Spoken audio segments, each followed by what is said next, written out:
I'd like you to take what I'm going to talk to you about here and start thinking about what it means to you. I mean, you're all consumers in this room to a certain extent.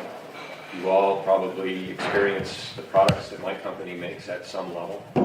And so start thinking about that in the context of how we will continue to do business in the face of what I would call growing uncertainties around how climate change will impact us. And if you know anything about business, business does not like uncertainty. So we'll see what we can do to stimulate a conversation about that here shortly. I always like to start out my presentation with something about my company.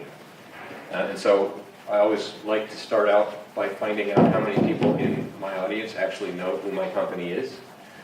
So how many people in the room actually know who United Technologies is? Okay. For those that are on the webinar or webcast, there was about a show of 10 hands out of about 30. So let me tell you who we are. So first and foremost, we're a major player and global leader in building systems and aerospace industries. You'll know us shortly by the brands I'm going to share with you, but our mission is really to help the world maintain and become a more sustainable place. And hopefully through the course of a few more discussion points I'll give, you'll understand what I'm talking about. This is United Technologies. You have probably ridden in an Otis elevator, probably flown on an aircraft with a Pratt & Whitney engine. You've probably had an experience with some of our climate technologies with carrier air conditioning or some of our building control systems. So we're a fairly large and present player in both the building and aerospace markets. Just to put things in perspective, if you look at our Otis elevator business, we move the equivalent of the world's population every 3 to 4 days. That's quite a large footprint. If you look at our Pratt & Whitney engine business, about every 6 seconds somewhere in the world, an airplane takes off with a Pratt & Whitney engine on. So this is not to impress you. This is to give you kind of an understanding of the role that we play in moving people around the world. We have to understand the impact that we're making in the world as we move those people around, and thus our sustainability strategy, which I'll talk about shortly. Just to give you a size of volume of business, in 2015 we recorded $56 billion of net sales. So this going into this year, we're about a $60 billion company. We serve all markets around the world. We're about roughly split between our commercial and our aerospace business year to year. And you get a sense of the markets we serve in terms of service versus product sales. So we're in both product and what we call aftermarket businesses around the world. In terms of my talk today, now that you have ideally a little bit more of an understanding of the role and impact we play when it comes to things like climate change and sustainability, I'd like to give you a little bit now of a perspective as to why we are looking at this subject of climate change. We're looking at it and trying to understand what risks it creates to our business. I'd like to maybe explain to you why we care and why others care, and demonstrate that through the economic impacts that are potentially involved. There are business initiatives underway in the world that certainly you should know about, and I'll explain one organization. I think Paul gave me a little bit of a shout out to the World Business Council, but I'd like to at least introduce you to the World Business Council and some of the things they're working on. And then finally showcase a little bit of the types of activities that we at United Technologies are involved with, both internally in how we run our business, but also externally in how we're part of trying to advocate and initiate more sustainability across the markets we operate. And then ideally, I've provided you with enough information to have and a way to stimulate what you all are ideally, hopefully already thinking as you came into the room. What is the business relationship you think exists between, or the relationship you think exists between business and climate change? I'd love to hear your views on that. So let me get into it. There's no one in this room, I hope, doesn't recognize this chart. And first of all, I'm at the Climate Institute here. But One of the things that I look at here is sort of how does this chart resonate within the markets we operate, right? We know there's scientific consensus, but we also know, probably even here in Ireland, there's still a fair amount of political debate, there's still an amount of consumer debate as to whether these issues are real or not. So we have to understand how we operate in that sort of space of uncertainty within how people react to our company when it comes to this issue. We also know, through the science, that we're running out of time.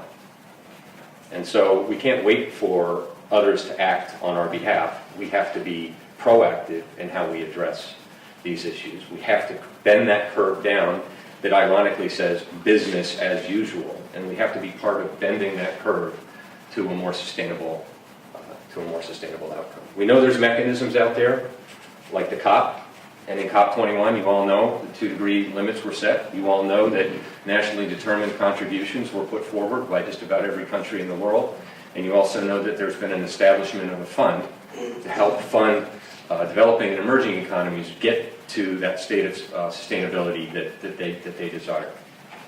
The question is how much is business participating in that? And how can we participate more in helping guide the outcomes of those NDCs, of the effective use of the global climate plan?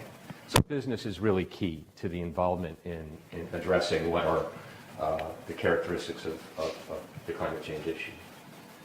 We also know that climate is shifting. I know you've had some seminars here in the past where there's been some look at how are extreme weather events manifesting themselves in today's sort of state of the world.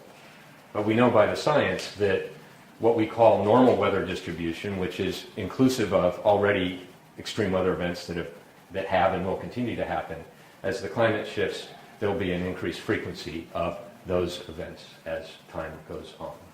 And what do those events mean to us? And I'll try to explain that to you shortly. Looking at it even in a relatively near-term historical view, this is a body of work from 1992 to 2011. Not to mention the implications of this issue on just human life, right? Looking at $2.5 trillion of economic impact caused by more than 15,000 extreme weather events over that period of time certainly sends signals. These are markets we operate in. Now, clearly, in this particular chart, the darker the red, the more risk there is in those markets. And clearly here in Europe, in the US, in Asia, there's already a fairly high degree of risk for more extreme events, more impact that will happen.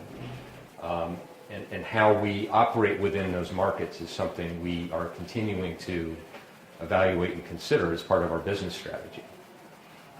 And there'll need to be more of that as we go forward. There's two trends that we look at that kind of conflict with this issue in some sense. The first is urbanization. Urbanization is happening. We know rural populations are shifting to urban centers, meaning urban centers are being built at a rate that's historical today. And what we know about urban centers is they consume significantly more energy than what was happening in those rural settings. And so there's an energy demand that's going to be increasing.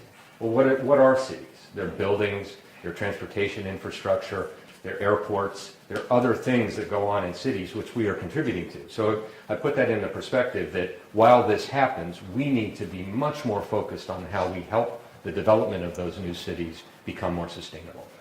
And we're trying to do that through organizations that I will talk about shortly.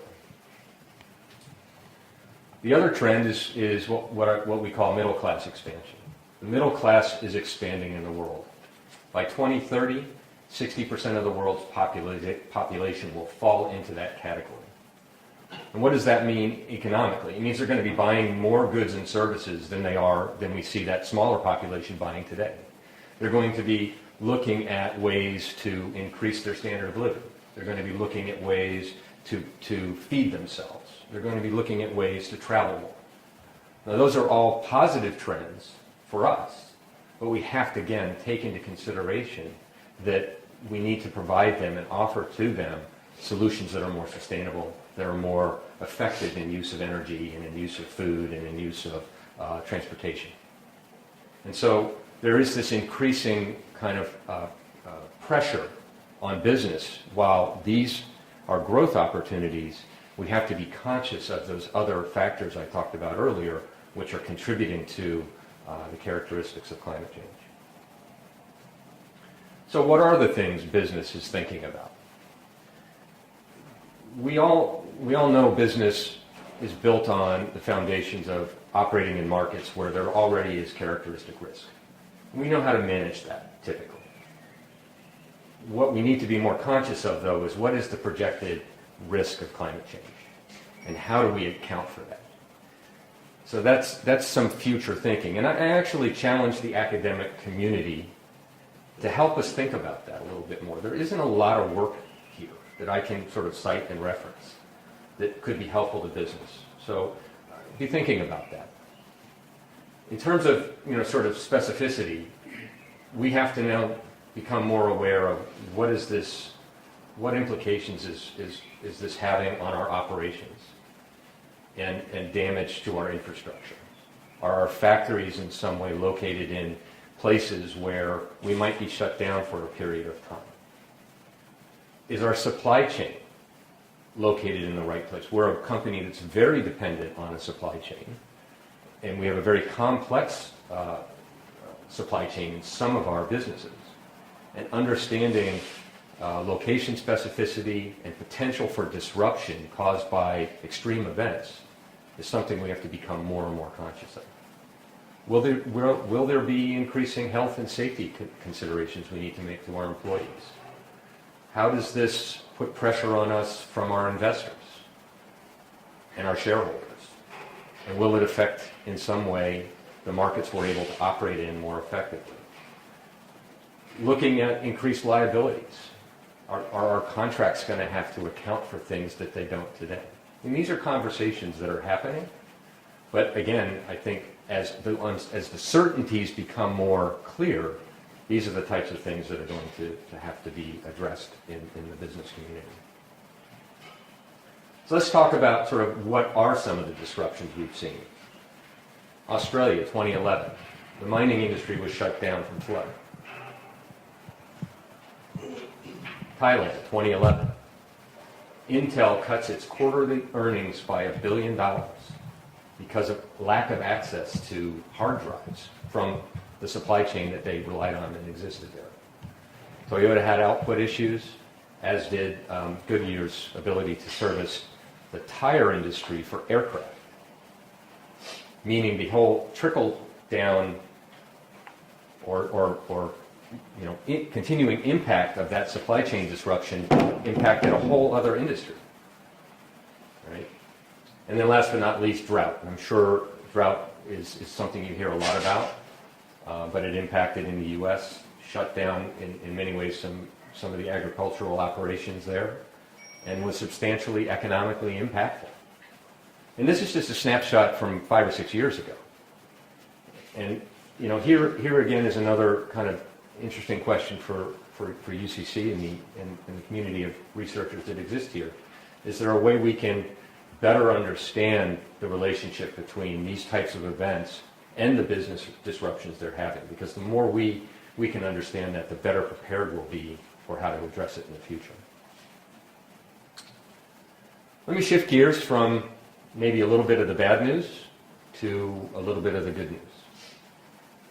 There's organizations out there that are bringing together major companies to try to understand what our responsibility is in doing our commerce within what we call the planetary boundaries.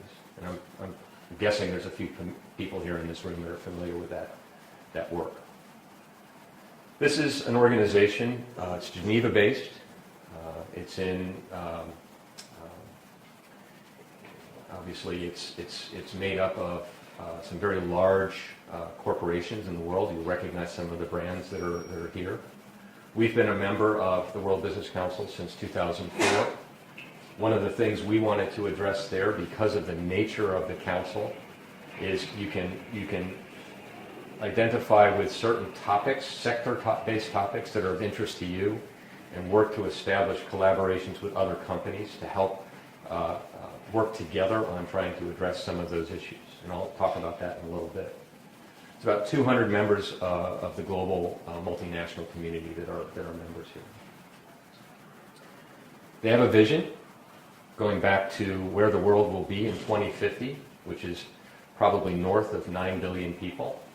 How can we as business provide solutions that allow 9 billion people to live well within the limits of the planet?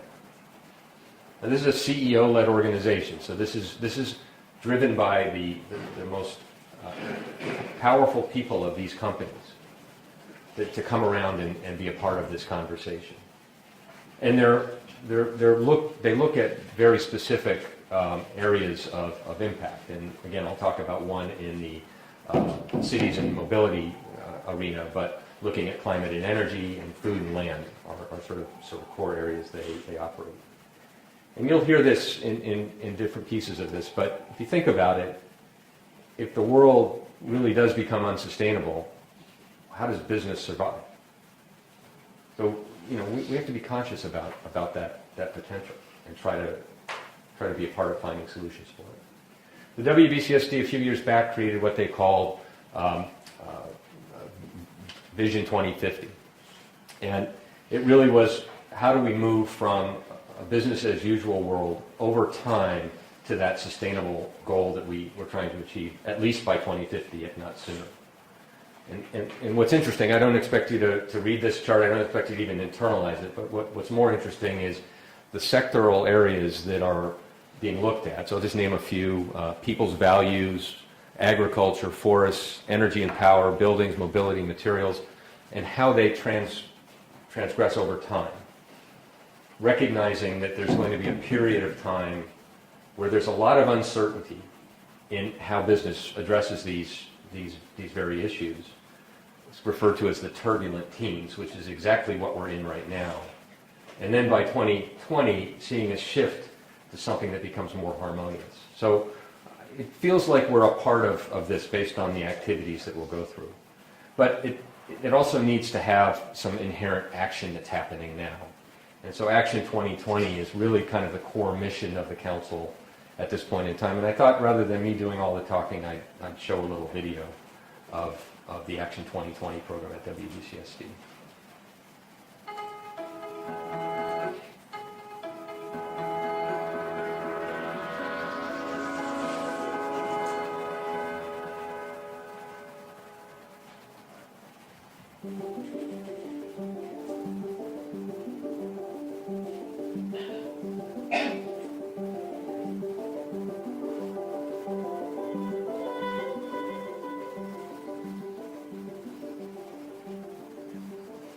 Action 2020 gets us from vision to action. It's the culmination of over a year's work by more than 40 companies from around the world. And it's not just about a sustainable, viable society, it's about sustainable, viable businesses, because business can't function in a dysfunctional society.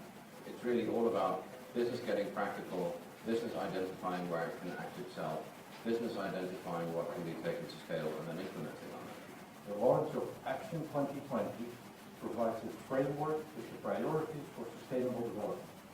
9 priority areas where innovative business solutions are developed and more are required.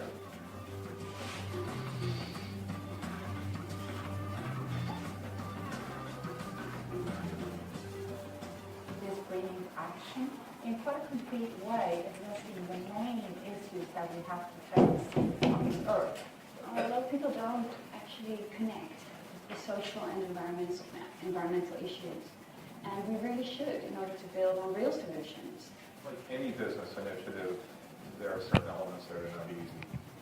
But I think what's clearly happening here is that, again, there's an alignment between business strategy and a recognition that natural resources play a role. These are just more ideas that we're going to come up with for Action 2020. There are specific actions that we can take on now that actually enable us to deliver those solutions that in the future.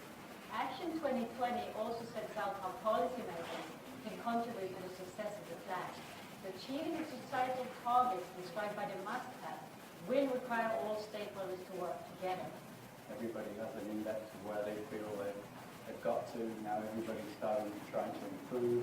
We are striving to make more sustainable businesses more successful.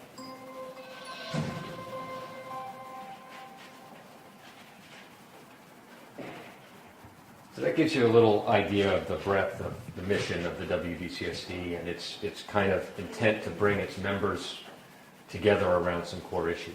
I just want to leave you with that impression that there is a whole network of companies out there that are looking at different issues like cement. How do we manufacture cement, and how do we manufacture cement more sustainably? The WBCSD's put together a very robust program in that area that is now extended beyond the boundaries and limits of the members of the WBCSD and is engaging the broader cement community writ large. So these are initiated through an organization like this, but the model is to try to sort of push those ideas and those transformative kind of approaches to those sectors outward. So now let me shift gears and tell you now that you've kind of got the worldview of the issue and the worldview of how companies are coming down, let me talk to you a little bit about United Technologies. We build our sustainability initiative around UTC by looking at how we interact with the environment and how can we really do better things in our operations to make the impact that our operations are having on the environment less impactful. What can we do in our product space to make our products more sustainable for our customers? And what can we do with our employees and the people that interact with our products that actually allow them to have a more sustainable experience? So we launched around the very core themes of our company, green aviation, green buildings, which I'll spend a little time talking about, and eliminating food waste. Eliminating food waste is important to us because one of our carrier businesses is actually one of the largest providers of commercial refrigeration that allows food to be stored and maintained before it gets to the consumer. To put that in perspective, we know that roughly 40% of the world's produced food is wasted. We produce enough food today to feed 10 billion people. If 40% of that is wasted, and we have a population of around 8 billion people, or 7.5 billion people, there's a problem there, right? And so we're looking at that problem and how can we become more collaborative through those interactions that deal with food and food management to offer better solutions for those regions of the world that need those better solutions. To put that waste in perspective in terms of climate, if you added up that 40% waste and all the energy and emissions and such that go along with that, behind the US and China, it would be the third largest emitter as a country of carbon emissions. In terms of green aviation, our sort of way of addressing that is really to look at how we interact through airports with better service of design of airports to be more efficient, but also the airlines in operating more efficient equipment.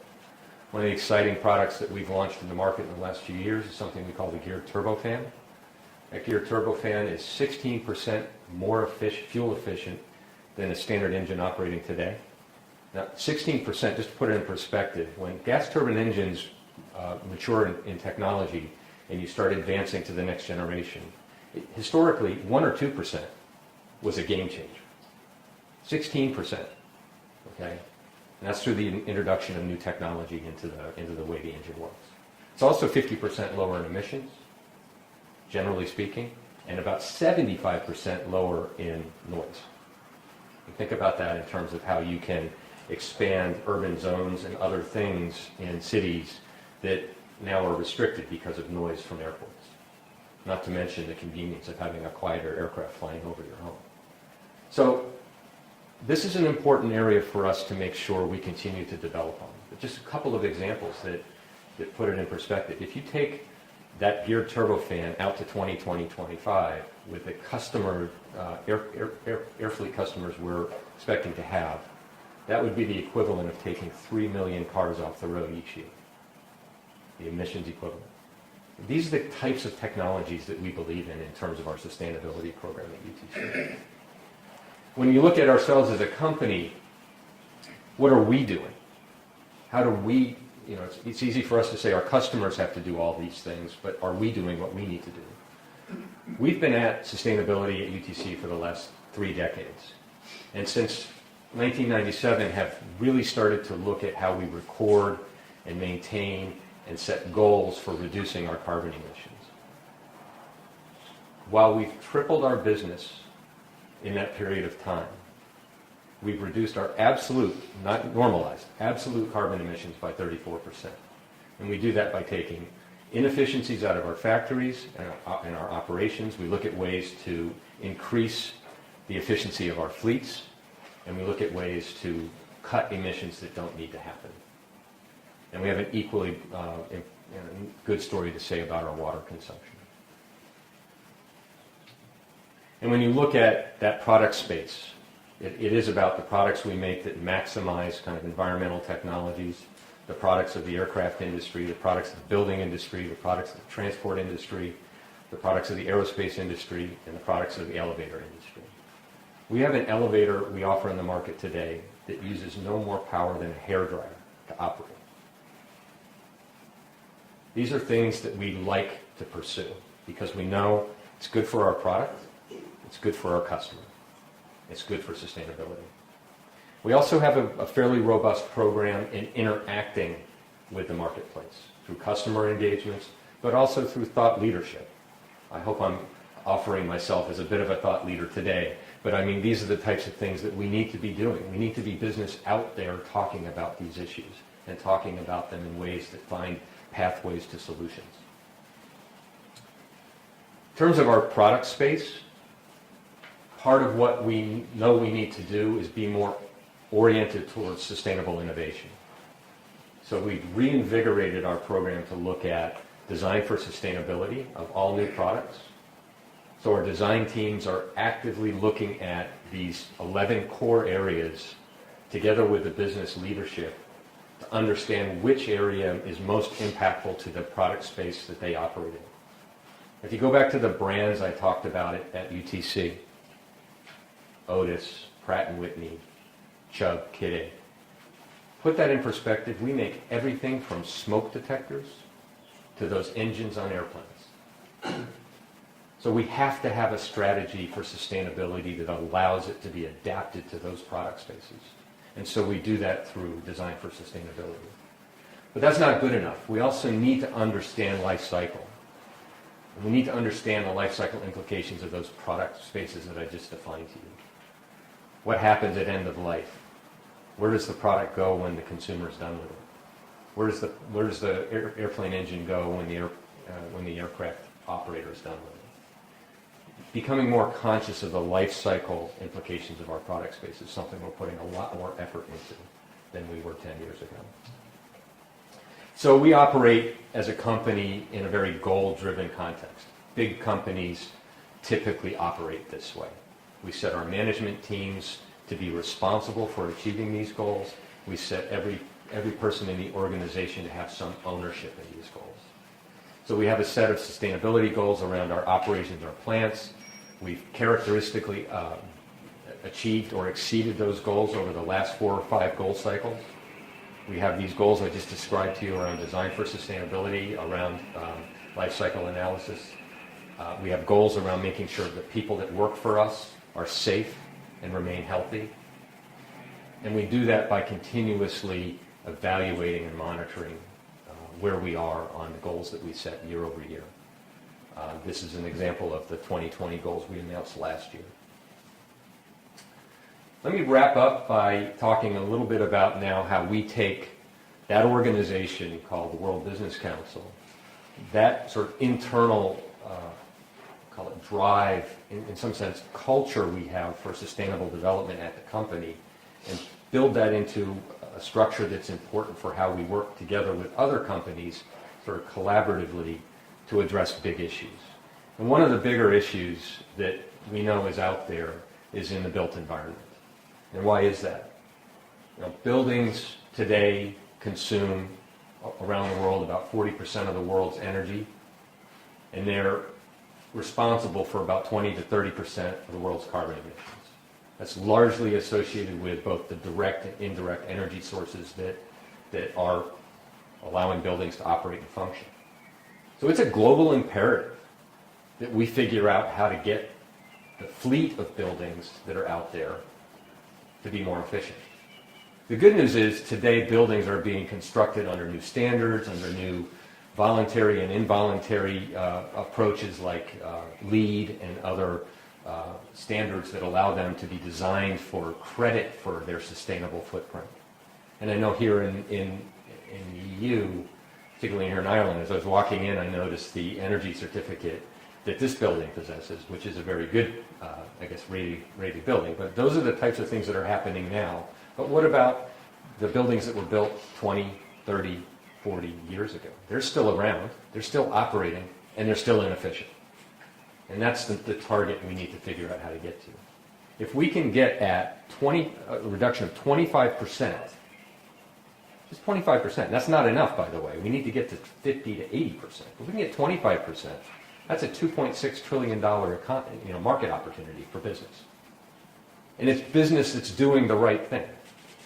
So this is why this is an important project for us. How do we break through and open up those markets? So we're collaborating with these companies, Lafarge Holcim and my company, United Technologies, co-chairing this effort at the WBCSD together with Arcadis, ArcelorMittal, Dow, Siemens, Schneider, Skanska. Companies that wouldn't naturally work together are working together to figure out how do we do this more effectively? How do we create a marketplace for energy efficient buildings? We're working with other partner organizations that you see listed here. And we do this through a different layer. We do this through what we call stakeholder engagement. We're working in a very different context here. It's a global issue we're talking about.